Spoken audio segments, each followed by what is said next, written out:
Hi, it's time to look back at what happened at Queen's Park in Ontario politics this week. The legislature is not sitting.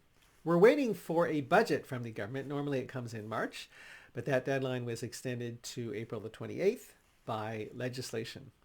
The legislature, however, dissolves just a few days later on May the 4th for the beginning of the election campaign leading to the June 2nd election. So probably the budget won't be passed. It will just become the PC party's election platform.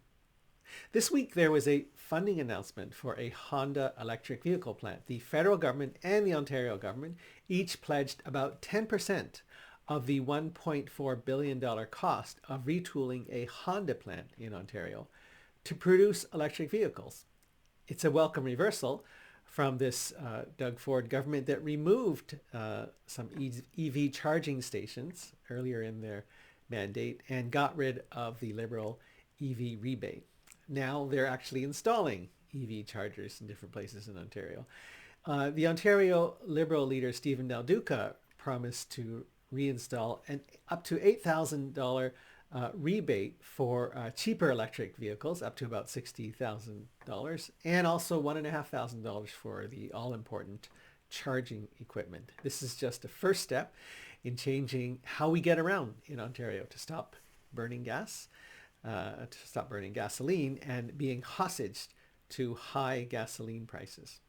We're still waiting for action on affordable childcare and a permanent pay increase for personal support workers here in Ontario. It's getting closer to the election, so expect some kind of announcement with the federal government to access money for affordable childcare and legislation to make the $3 an hour PSW pay increase permanent.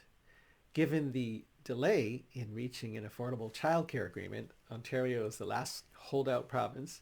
Liberal leader Stephen Del Duca has promised to make a $10 a day childcare rate retroactive to January the 1st. That's something that the province of Nova Scotia has also done. And some interesting news on the health front. The province announced that they are expanding the number of openings at medical schools, about 160 undergraduate spaces and 295 postgraduate spaces. Now at Queen's University here, that's 20 undergraduate spaces and 30 postgraduate spaces. And that's important because while those students are living here, we want to get them to like living here after they finish their training. I'm not sure what the capacity limits at the medical schools are and what the issues are, but we should be trying to train more doctors. We should be trying to certify foreign trained medical professionals. We need more doctors in Kingston, especially with the retirements looming over the next decade. Tell me what you think in the comments below. Otherwise, please join me next week as I look back at what happened at Queen's Park and Ontario politics.